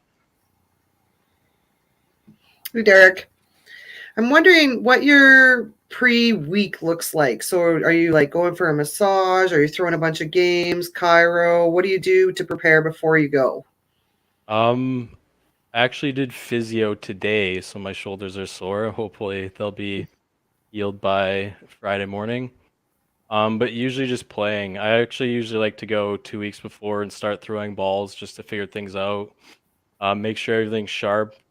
For Regina, I'm not getting as much practice as I wanted. My girlfriend actually bought a house. I've been helping her move in, so that took up my whole last week. So not So during ideal weeks. for my like pre-routine stuff, but usually it's like for 2 weeks trying to get in every day and just work on things, trying to get myself ready for situations that could come mentally. And yeah. Thanks. Hey, it's Brett here. I Hey, Brett. remember bowling on a Baker's team with you, the winner of the 2021 TPC, Brian Hurst, the winner of the Autumn Open, and Mark Miller, and I'm good every 3 frames. I obviously blame it on Mark Miller getting wasted and ruining our chances. But anyways, question for you. So was there any point during the Sunday playdowns at the TPC where you kind of got over that hill where you said to yourself, you know what, today's my day, like I'm doing this thing? Or does that ever come into play for you? The night before I was laying in bed, had the whole like couldn't sleep because I was nervous kind of thing. I was laying there and I kind of said like, why not me? Why can't I win? I've gone deep before, why not? But as far as the Sunday, the first time it probably crept into my head was when I beat Dexter, because it was one of those matches that we weren't playing very well. It was like really greasy, like lots of spares, just like ugly. And coming out through that, I knew like that was the one I was gonna get away with, and now I can like figure it out and run with it. Like that was the one I had to win, because it's not gonna be like elegant the whole way through. Like if you're bowling that well the whole time, then you're doing like Tyler or Slided, where you're just crushing both sides. But to me, like I've been deep a few times, and there's always a match where it's just hard, where you're just grinding, and sometimes it's easy for the other guy and you just get dummied. But for that one, when I won that match, it started to creep in, where it was like, okay, we have a shot now. We're halfway there. We can do this. Awesome. So how is it going back to just like league play, or like a Masters or something, after winning such a big prestigious cash tournament, and then you go bowl 3 or 4 games in your league? Like, what is it like the first league night back after something like that? I mean, all the like league bowlers that don't know heard about it, so they're asking all these questions like, how much money do you win? Where's the trophy? How big is it? That's like so cool. You're just is cloud 9 for like for sure like 2-3 weeks, maybe even a month, where it was just I'd go back, watch the videos just to like get that feeling again. Like it's probably one of the coolest things I'll ever do is winning that. But yeah, like as far as league, it felt like it was so easy the week after. Then obviously like I'm only playing 3 games a week, so I started to get worse and worse and being like, what the hell? I'm the champion. Why isn't this easy anymore? Thanks, JB. All right, Derek. So yeah, you mentioned that having won your second event, you were able to react differently than you did the first time. And I'm curious, was it more like suddenly you noticed you were reacting differently than you did 6 years prior when you put all that pressure on yourself? Or did you did you sort of think to yourself, hey, wait, I've done this before. I don't have to panic now? I think this time I was kind of ready for the highs and lows. Like when I won Red Deer, it felt a little bit lucky, whereas this TPC, it felt like, I was in it the whole time. I was focused. Like I was throwing the shot I wanted, like every ball. Like Tyler said, how like those last 30 shots, it was like he was hitting his mark every time. Like the end of that TPC, I knew I still had like lots in the tank where I could like be really aggressive mentally and like focus really hard and not get tired. And I just ran with it as long as I could. There was never a step or like a time in those last 9 games where I let up. Whereas like at the start of the day, it's early, you're kind of like, slow. It was just knowing like get through those first couple matches and then try and get momentum. Like playing that many games, you're gonna start to get good muscle memory. Things are gonna start to get easier as long as your body can hold up. And that was one of the things that I worked on. Like when I won Red Deer, I remember the next day I like could barely walk because my body was so sore and so tired and just out of shape. And after TPC, I was totally fine the next day. So was the way you won TPC as much of a factor in how you reacted as the fact that it was your second? I think what I meant from the earlier one was like how I'm gonna handle Regina coming up. Like after winning Red Deer, coming to the next tournament, I was like Mr. Big Chest, like Antonio Brown, where I was walking around like I'm the best. I just won. Like, come get me. Like, I'm the guy to beat, and didn't play so well because I wasn't focused on what I do. Right. I was focused on what everybody else thinks. Yeah. And I think the big time between that's helped me be a lot more mature, a lot more humble with stuff like that. Obviously, I'm still very confident coming into this weekend from that win, but I'm using it as a tool in a different way than I did the first time. I think I'm using it to kind of help me and keep me like level grounded and using it to help me get better for this one. Well, hearing that, if the field's not terrified of you, they should be. Yeah, absolutely. Derek, do you play the trios and the bakers as well? I'm not going to play the trios. I know I'm on the same flight as Carrie, and I know he's going to get a cab to the airplane on the tarmac and try and make it, but I don't want to try and rush myself. I want to get in, settle down, stretch the night before and try and get myself as ready for it as I can. I don't want to like jump into something that's $200 that I like just got off a flight for. So that's just me personally, but I'll play the 2 Friday shifts. I'll play the bakers. Team asked me to fill in for them, so that'll be good. Hopefully I'll have made the cut by then and can go full Mark Miller. And you can enjoy yourself on Friday night. I think that's everybody's plan, even for those that are playing tomorrow afternoon, Thursday. So, yeah. Well, obviously, lots of people got eyes on you, Derek. You got great points in the tour as well. Fine shape for the playoffs. Best of luck to you this weekend. We look forward to seeing you out in the lanes defending, the last title. Thank you. All right, gang, stay with us. Next guest up, we got a good one.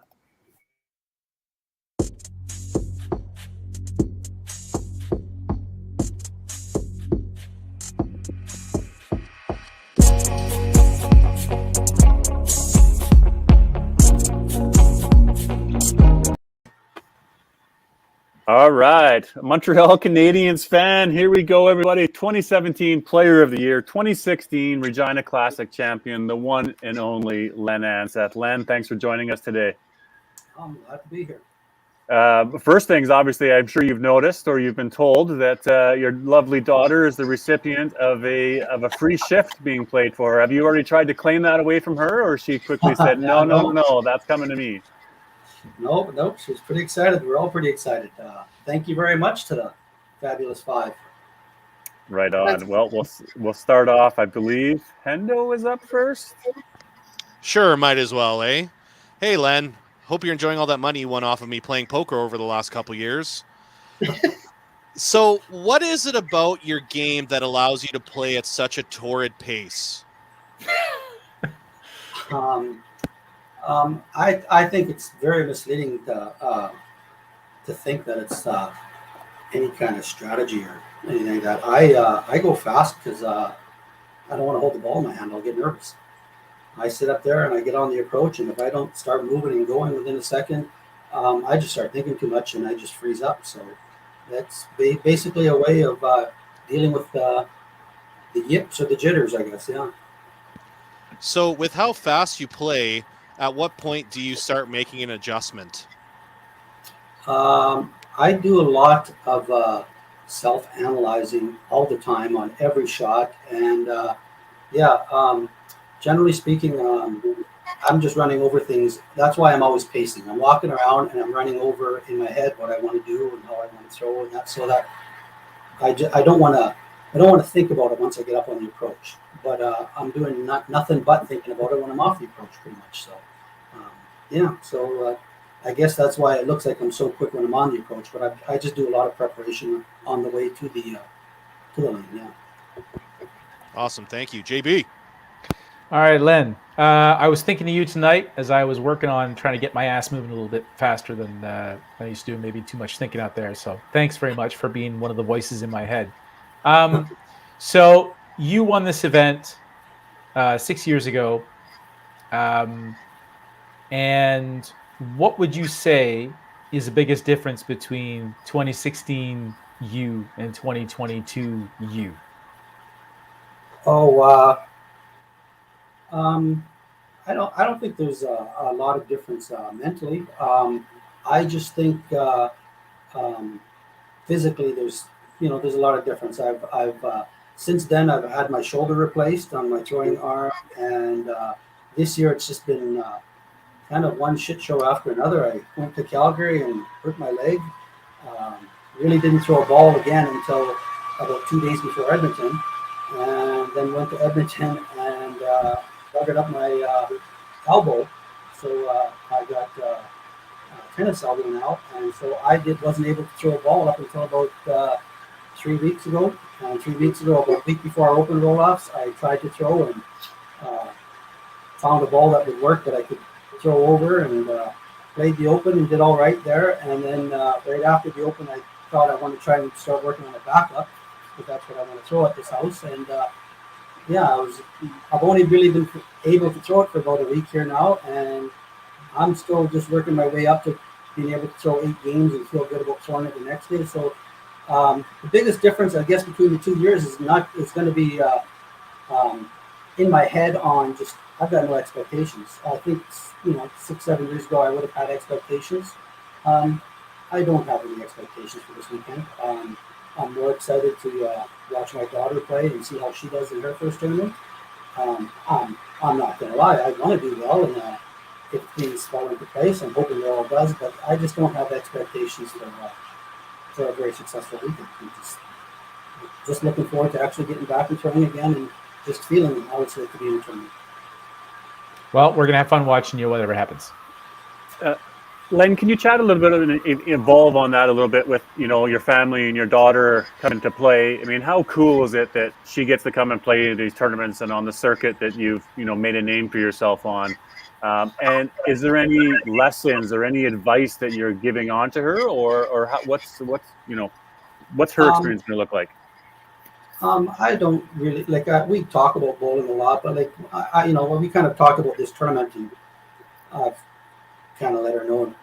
I kind of let her know that it's you're bowling it to get experience, and I'm just trying to really keep her grounded, saying don't go in there with a goal of that you're going to make a cut or anything like that, because frankly it's it would be awesome to see, but it's probably that's probably a pretty lofty goal at her age. So I just want her to go there and bowl and see for herself that, judging on the way people throw and their styles, that it's not like anybody's throwing the ball that's significantly better than the way she does. So I want her to feel comfortable with how she throws, and then it's just a matter of, once you're comfortable that you feel like you can go on, then it's just a matter of getting the right thoughts in your head. So I'm just hoping she's learning, taking this weekend as a learning process and seeing how things go. Hey, Len. I think first off, I know exactly how you feel, and I couldn't be prouder of both those girls. And I'm so excited that Akira won the draw for us. I think that's fantastic. I had a bazillion questions for you, but it was the one from Rich. And Rich wants to know, how is your back feeling? Because he needs to know if it's good enough to hold up him and Kevin in the Bakers. I think, Rich, that $75, you might as well just take it and light it on fire. Can we sub in Akira instead of Len? That could be a strong possibility, yes. I hope you have a great tournament watching Akira. It's nothing better than actually being out there and watching your kid do that. And I know that you and I have been at nationals together with our kids, so it's a proud parent. It'll make you better too. I think it pushes you and pushes all parents to be better, right? So you never know. No expectations. You might come out flying. Yeah, no, I was very surprised at how exciting it is to watch your kid play. It feels a lot better than I ever expected it to. Like it's just enjoyable watching them succeed. And so far she hasn't had a lot of hurdles that she hasn't been able to overcome. And it's just enjoyable to watch. Well, that's awesome. Rich just texted me and told me to tell you need to start stretching now. He's right about that, When are you heading out there, Len? We're actually heading up tomorrow morning because we're gonna play that 1:30 shift. Oh, Thursday afternoon. Nice. Okay. And then do you play Bakers and trios and everything as well, as much as you can? I am playing the Bakers. I signed up for that. The trios I didn't sign up for, but I believe I am going to be taking Joe Mancher's spot. So Gotcha. yes, I will be playing the trios. Yeah. Well, the best of luck to you out there, Len. I know everybody loves seeing you and hearing some Len stories and watching for the snipers out in the crowd to see if anything's going to happen. Hopefully none of that this weekend, but obviously best of luck to you, Len, and we'll see you out there. Your prediction for a cut. We didn't ask on air last time, and Derek Gall says 21.87. Karen Armstrong says 21.77. So we're all in the same little wheelhouse. What does Len Ansat say? 22:03. We're going over the 22s. Mark it down, everybody. All right, Len, thanks a lot. We'll see you out there. We'll let you go land the plane that's happening in your office over there. Take care, bud. Like that.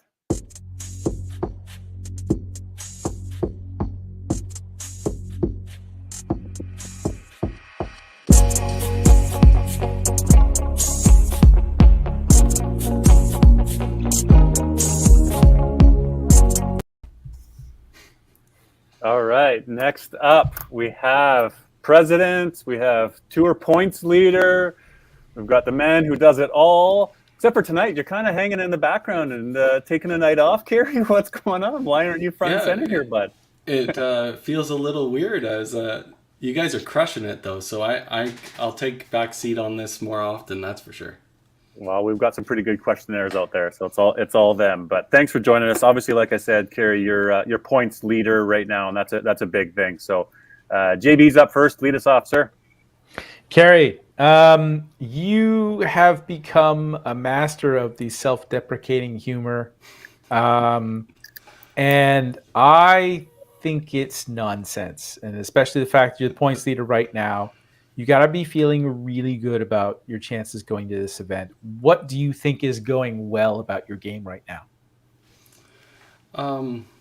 It's kind of funny to talk about something like that. Like, yeah, I've been very self-deprecating over the last few years. It's been tough to maintain that level of play, I guess, over a course of time. And here I'm thinking it's my game, it's my physical game and stuff like that. But what I've learned over the last year or so with my play coming back to the level it was prior to was mental. I just wasn't paying attention to the stuff I should have been paying attention to. So that's been a big course over even these last few months, is recognizing what I'm missing out on and paying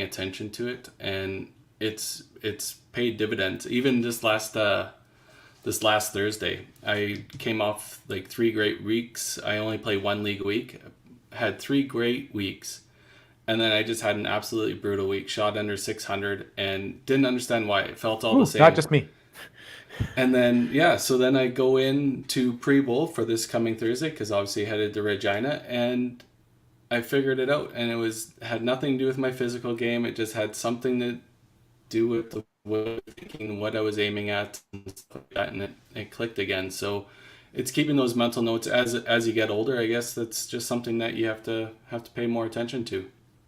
Well, and there's a clue in what you said, when we first started here about, how you could be a little more hands off with the media side. And so do you feel like you're able to put a little bit more energy into attending to the mental part of your game because maybe you don't have to be quite so controlling about every aspect of the 5-pin universe side of things? Yeah, for sure. And even the WCBT side of it.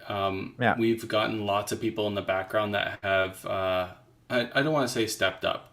They have taken on new responsibilities and are really taking control of stuff that I felt I need to be in control of. So that's opened up my time to think about what I was doing out on the lanes, even though I did have some success in the middle of the WCBT, even with holding on to all of that, right? So I'm glad that these people have stepped up. They've been huge supportive, and I'm looking forward to the future possibilities of me playing where I think I should be playing. Welcome back. Don't say it's a comeback yet. Carrie, now talk a little bit about the number of different balls or the changes that you make in your strategy going into the Golden Mile. Obviously, Derek talked about you getting off the plane, you take a cab and try to get to the lanes right away.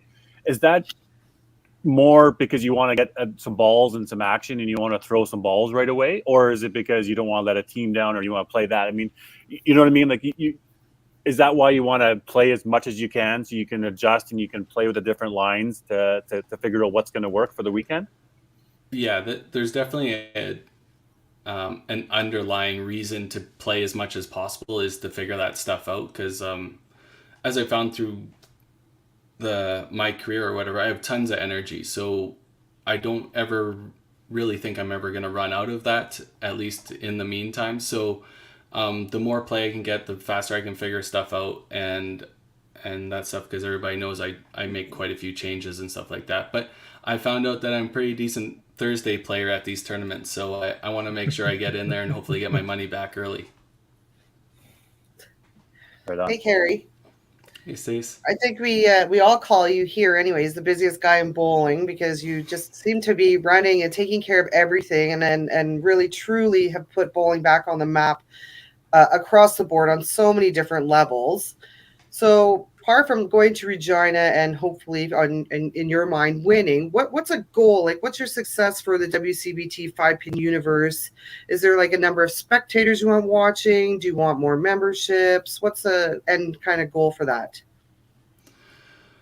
I don't ever think there is an end goal, right? It's to continue the growth of the sport, and in coinciding that the WCBT and the 5-pin universe, without 5-pin bowling itself, those associations, those companies don't exist. So it's promoting 5-pin bowling first of all, and then in that reflection, hopefully WCBT grows and 5-pin universe is as a happy byproduct that we get to produce content for the 5-pin community, right? So without the people bowling and the spectators watching the live streams and stuff like that, those simple associations and companies don't exist. So it's just continued growth and as much effort as it needs to continue that.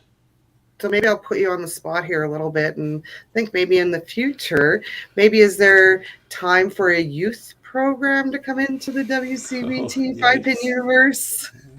Is this an exclusive? Not from my side or my outlook at what 5-pin universe is doing itself, but that's not saying that somebody inside of those companies, those associations, isn't working towards that. And I really do hope that a youth program does become a part of either one of those. But as we all know, this is super time consuming just the way it is. To add a whole nother side of it is astronomical at this point in time, but it's growing, so you never know. I think it's in your future. Thanks, Care. Good luck this weekend. You're welcome, Stace. Hello, Carrie. Brett here. Hey, Brett. So you've admitted that you are a tinkerer. So what's plan A this weekend? And then what's plan B? What's plan C? And what things do you need to see from the pin reaction, the way your ball's reacting, to make those adjustments?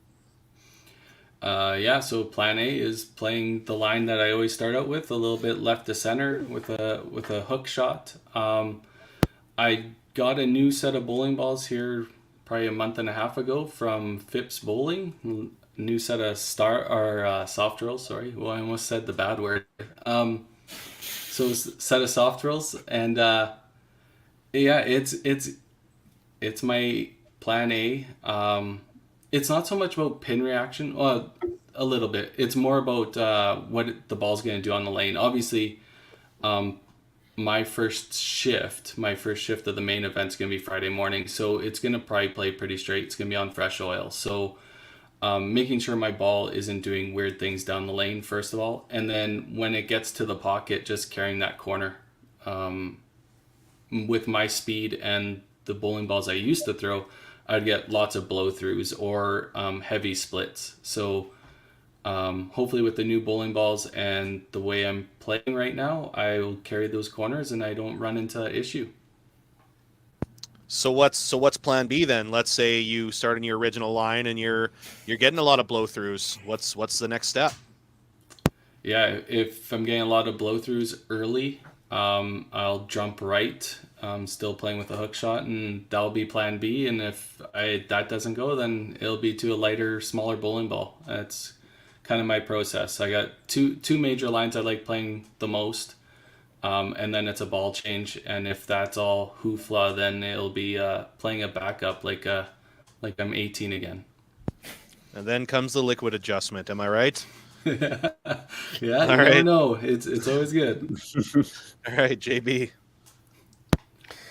Boy, I don't know. I'm wondering then, what's plan A or plan B from the mental side for you? Like, how are you expecting to feel your way through the event? And what's one thing that maybe you got to watch for going on inside your own head? Yeah, so for sure. So the first game's going to be a big one, right? It's going to be making sure, like we were talking about, the reaction on the lane is solid, and getting out to a decent start and not shooting your foot early. But mentally is just staying in the game, not getting distracted, not worrying about issues, just focusing on my own game, focusing on what I've been practicing over the last few months to try and achieve what I'm shooting for, right? Well, best of luck to you, Carrie. We're not going to let you off too easy before you go give us a prediction. We've got anywhere from 21.75 to 22.03. So what are you thinking there, sir? What are you shooting for? 21.88. 21.88. Said with confidence.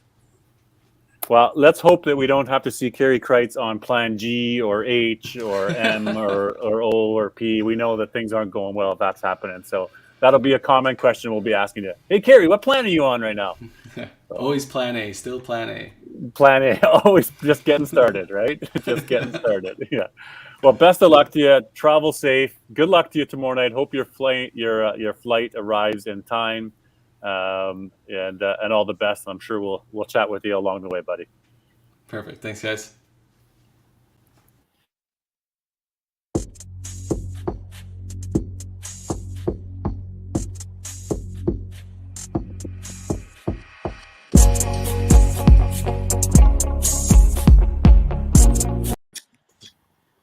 All right, and last up, I'm not sure why we waited until the last one. This guy's probably the most tired out of anybody right now, going on with a new baby. I it might have been an opportunity that we were going to just take 10 minutes and meet little Mason. And there he is, everybody. There is Mason. Podcast debut. Yeah. He's awake too. Yeah. Let's just start off there, Mark. We haven't chatted with you a little bit here. How is parenthood? Congratulations. Everything must be just roses and smelling just fine, I'm sure, right? Yeah, today we're hoping for some more smells. We're waiting for some poops today, but everything's going really good. Yeah, definitely some good nights and some bad nights, but it's been a real joy and a lot of support from a lot of people. So it's been pretty awesome too. So yeah, it's been a wild ride so far. The last month has been pretty crazy for sure. Well, that's exciting. I know we're all happy for you, and it's great to see, and a little future on our hands. So we'll go over to Stacey. We'll go over to Stacey. All right. Okay, buddy. Congratulations. Thank you. So I have two kind of, maybe they're not always bowling questions. First of all, where did Mason get all that hair from? I have no idea. Jen had heartburn the whole time, so we kind of figured it was coming. Jen had a lot of hair when she was born, so we figured that's. Oh, I see. I see, buddy. And she's letting you out for the weekend. You're going. You're having your first daddy weekend away. Yeah, that's. I'm pretty happy that she's able to let me go. Her friend's coming down to visit, so she's gonna help out. So I don't know if I would leave her by herself for 3 or 4 days, but. So what are you looking forward to most then this weekend, being your first weekend kind of away and back at bowling? I joke around and I say I'll get more sleep going to cash tournament this time, which could be true. But I'm looking forward to competing.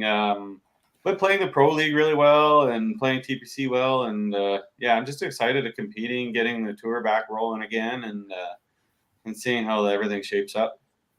Well, I think you'll just jump back in. Riding a bike, you'll be just fine, except for missing the little baby cuddles and missing little smells here and there. But I wish you the best of luck, buddy. Yeah, thank you very much.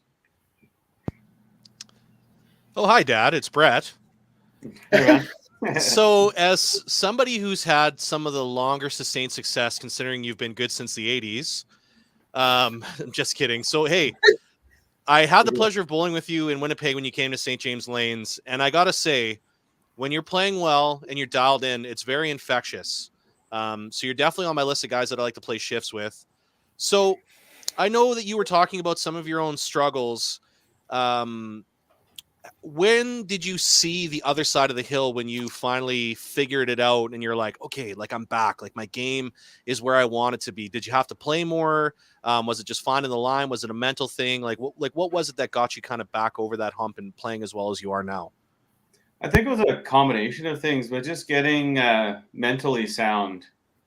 Just went through some rough times for a while, a few years ago, and just getting myself mentally sound, that helped. And then I started getting myself, I lost a lot of weight and I was getting pretty skinny and malnourished, I guess you could say. So getting myself physically back in and working out and getting back into shape, that helped my mental game too. Doing a lot of researching in the mental side of things and whatnot. I did a lot of those things. And then I started getting more games in, started playing Masters at the beginning of the year, playing a little bit more, every little tournament, playing Pro League helps. And just taking it a little bit more serious. Yeah. Awesome. Thanks. JB. Hi, Mark. So cliches are cliche for a reason. You know, your whole mental life changes in an instant. And I'm curious if you have already noticed any differences in your mental preparation or approach to this tournament as a result of now suddenly having this wonderful thing happen in your life. Yeah, I'll be honest. I feel like I have a little bit more focus. It's kind of like giving me a purpose in a way. Mm-hmm. I want to succeed to show Mason or to be a role model, right? So, and then I'm kind of like, my opportunities might be limited. Who knows what could happen too, right? So I'm like, I'm actually like trying to be a little bit more focused, and it's bringing me into that type of mental mindset. So in case I might not have too many opportunities to do it down the road. I don't know. So there's going to be a lot of showing Mason video of how you bowled the first tournament after he was born. You're going to be bugging him with that when he turns 5, 6, 7 every year. Yeah, and I'm hoping it's like showing me bowling good and showing some cool stuff and me getting fired up here and there too. Yeah, I'm sure we'd all love to see that. Not seeing why did you leave me up my first month of life for 4 days? Yeah. Don't worry, I still get that, and my kids are 15 and 11. And why do you leave, Dad? Because I gotta go because I need my time. But Mark, speaking from the WCBT side of things, obviously Regina Classic, great to have on tour. It's been 2 years since we've been there, so just chat about how good it is that the WCBT is back full season. And here we are at Regina getting locked and loaded for another great weekend. Yeah, it's pretty exciting to have like a full season again this year. Been 2 years for Regina. Regina definitely like them and TPC kind of battle for the most entries every year, and it should be pretty close to that again this year. It's a great stop on tour. One thing I like about Regina is I see a little more people from East, so a little more Manitoba, generally some from Ontario. I mean, this year's a little different because the flight costs from some of the out East places are really expensive, so we might see a little bit less of them. But you do see a little bit more of the people from Manitoba and Eastern Canada at this event. So it's kind of adds to the tour in that way. Not sure how many more entries we're going to get. I think we're at 86. Sorry if I answered somebody's question already, but hopefully get over 100.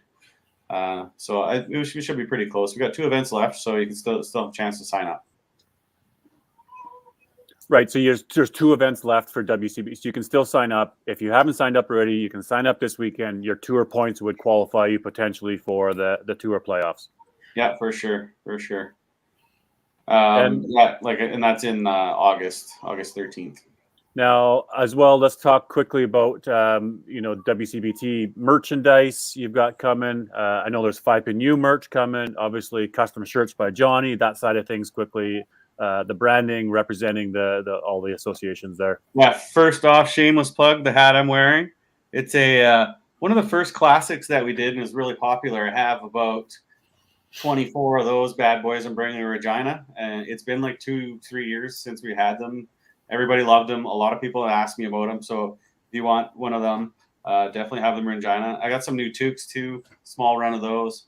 We have lots of 5PNU stuff, hats, hoodies, sweatpants, all that kind of stuff I went through today. And then we'll have shirt samples and sizing samples for custom shirts by Johnny if people want to look at those as well.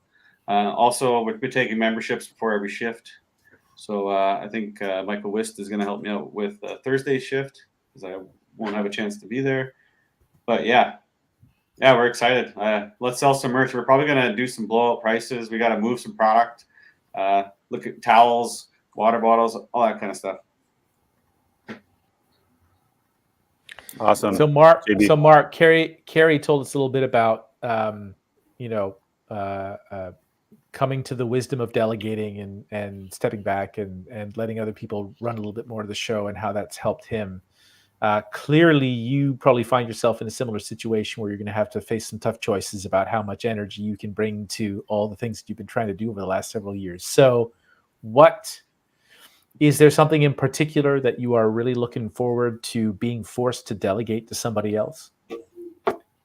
Yeah, I mean, that's came up in conversation with Carrie of how that's going to look, or succession planning eventually too, right? I mean, I think some of the things that I struggle with is like all the stuff that I carry around from place to place. Right. I have a full SUV of merch and banners and signs and all this stuff. So Wist is helping out with signs this weekend too. He took them after TPC, which was a help. So I think a big help with some of that stuff. Even in the future, maybe scheduling some merch table help. So we don't have to stand at the table the whole time. Just trying to find other duties, other people that can help out with other things like sponsorships maybe and things like that, and start to branch out a little bit and maybe grow maybe grow the board a little bit too. Hmm. That kind of thing. Well, I know as someone who occasionally helps out that it really helps me a lot when you can say, hey, we need this very specific thing. Because when it feels like a big responsibility, I'm not sure that I can really step in. But if there are little tiny things that I can do to help out, it's a lot easier for me to make that commitment. So if you can sort of present it that way to the community and say, here are some small self-contained things that we need help with, I bet you might get a little bit more help. Yeah, Mark needs to start asking for help too. Mark's bad at that. Yeah, and I understand. Even the magazine. So I've you helped me with the magazine article, and I apologize. I planned on getting it out before Regina, but circumstances happened. And I wasn't able to. No, that's not acceptable. So I do have an article from JB, and I got one from Tom, and I wrote myself an article, and Carrie's going to provide me an article, and then. So I do have a lot more people branching out, and I'm going to do a nice longer magazine and have a lot of content, and it should be a good one too. So sounds fantastic. Yeah, and I'm sure after this weekend we'll have a lot more articles that we can add to it. So exactly. Last one from you, Mark. Of course, the good old. What's your cut line going to be? Yeah, I hummed and hawed about this because a couple people kind of took my number, but 2179. 2179. We are all in the mix. There's still some available out there. Well, yeah. Mark, thanks for coming on. Obviously, representing WCBT, representing New Fatherhood. You know what? We'll enjoy our drive tomorrow. I hope you make necessary preparations to enjoy that drive, and we'll see you in the morning, pal. We're fully prepared, and we'll see everybody tomorrow night in Regina at some point. Right on. Thanks, everybody. Stick with us a sec. We'll wrap it up with the four of us, and we'll be right back. Thanks, Mark. Travel safe, guys.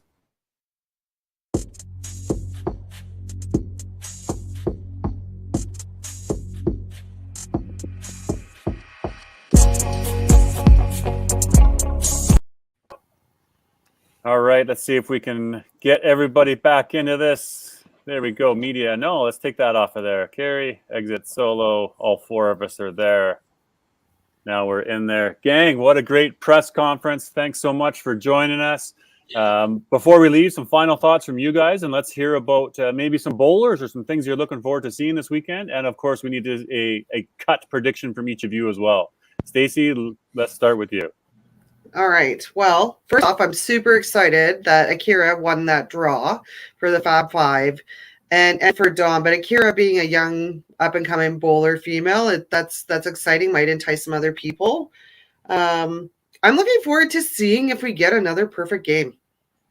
I think having 3 events and 3 perfect games, I think that's phenomenal. If we could keep that going, if that actually happens, I think that's taking 5-pin bowling competitiveness to a much higher level. Like, I mean, we could go through seasons without having a perfect game at a big event, right? So I think that's something to really look forward to. I always look forward to Regina for the stats because we don't get to go very often. It's a hard time for me to leave work, so they have the best stats that they put out. It's so easy to just go on and you can pick and choose and follow everything. So that's pretty exciting. I would be remiss if I didn't say, gosh, I really want Marcel and Rich to do so good this weekend because it's my family. I don't really have a top shooter. I think there's so many good ones. I mean, obviously you're going to look at people that have played well, right? Like Mitch is just coming off that huge win. He's there, and Tyler's playing really well, and he's there. But I think there's a whole lot of people that are playing. The talent is so good that I don't think there is just one. But I do think that they all guessed really low on the cut. And I'm going to say my cut is going to be I'm going to go with the 2s. So 22-22. Wow. Big cut from Stacey. Wow. All right, Hendo, you're up, bud. What are you going to see this weekend? So I'm going to get very specific. I think the way it's going to play down is I think it's going to be Tyler Titgat and Mitch Davies in the final. I think one of them is going to knock the other one out on the other side in the 8s or the 16s, depending on how it shakes down. And then the other person's going to beat the other one in the final. All right. I think that's how it's going to go down. I'm looking forward to seeing all the young bucks from Manitoba head out there and keep getting that experience. We did have A few people have some success in Calgary with Colton Uswa, and of course, Dwayne always doing well, and Alyssa Campbell just had a huge Masters tournament. She bowled 1600 for 6 games, and we have so many great players coming out of this province. So I always look forward to seeing how we do. And in terms of a cut, I'm going to go 22-23.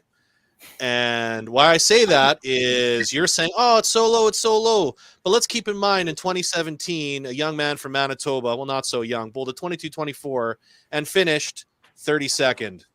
Okay? So it can happen. These cuts are going to be high. Everybody's fired up. Everybody's playing. So it's going to be high. I think we're going to go crazy. And I'm not going to mention who it was who bowled that and finished 32nd, but he is bitter about it. I can tell you that for a fact. Nice. JB. Well, the first thing I have to say is that as annoyed as I was at not being at Timmins, I'm equally annoyed that I'm not going to be there. That was the plan. I was supposed to do both events this year. It was going to be my first WCBT event. Unfortunately, it didn't work out. So I'm going to have to look forward to Ontario in the summer. And I really don't know what to expect from the event. I think that, I don't know about individual people. I think it's all the usual suspects are going to be up there.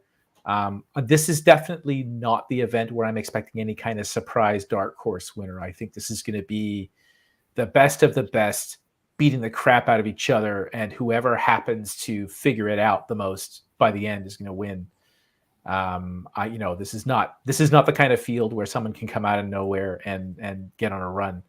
And I'm with Brett. I in fact, I'll raise you. I really think the cut is going to be absurdly high because everybody is going to be up for it. And so I'll say it here, 22-40. And I think that might be low. 280 average to make the cut. Yeah. Incredible. I think that might be low. I think, in fact, I'll even say I'm thinking at least five people are going to shoot over 2,400. Wow. 5. Excellent. Wow. This is shaping up to be fantastic bowling. I hope you all predictions come true. That's some amazing bowling that we probably have never seen in the game to this level. And, a couple of our guests mentioned it. The bowling is at the best level it's ever been right now, right? Show me a time period that bowling has ever been better than it is right now. And the highest level of bowling is the peak. And it's great. And the people that are playing keep pushing each other to get better. And yet there's more people who want to play to keep getting better. And it's really inspiring to see. I think I'm with you, JB. As selfishly, I'd like to see a dark horse come from the back and sort of make a run on it. I see the big names going at it. I'll throw it out and say that within my own little circle, of course, the 5-pin you guys, I'm looking for Carrie, for Adam, for Dexter, for Tim, and then of course Johnny. I'll root for my man there and see what can happen. But as far as a cut, I don't think 22-40. I think that's really high and aggressive. I'm going to go with 22-11. But I would. So we got some numbers out there. If anything has happened over the last 2 years, it's that the elites have really been forced to take in the time to understand the critical importance of the mental side of the game, and they've probably become scary good at it. And I think we're going to see somebody who has made a huge jump in the last couple of years really show up in this tournament. And I think that bowling is going to continue to get better. We are going to see 22-40, 22-50, cuts. People are learning from each other in a fast way. The mental side, and the amount of things that we learned tonight from people on their mental preparation, watching themselves bowl. Tyler stuck out to me, going through old CBCs and old Regina classes and watching it. The game is going to get better. I think in the past, people thought about doing it, and I need to do some prep. And, there's a few outliers, of course, the Tom Pattersons and some of the guys that are so mentally strong in the game. But across the field, mental toughness has become so important that it continues to push people to higher and higher levels in the game. And it's awesome. It's become a real arms race. Yeah. And awesome to be part of it. So, yeah. Well, thanks again, you three, for being part of this press conference, 5-Pin Universe, WCBT, Regina Classic, all mixed in. Fab five. Yeah. Fab five. Fab five, absolutely. Yes. Awesome to see a couple of draws. Thanks again for stepping up. Wonderful support in the female community. See you all tomorrow. Drive safe, fly safe, bowl safe, play safe. Have fun, guys. Good luck. See y'all, folks. Yeah. See y'all.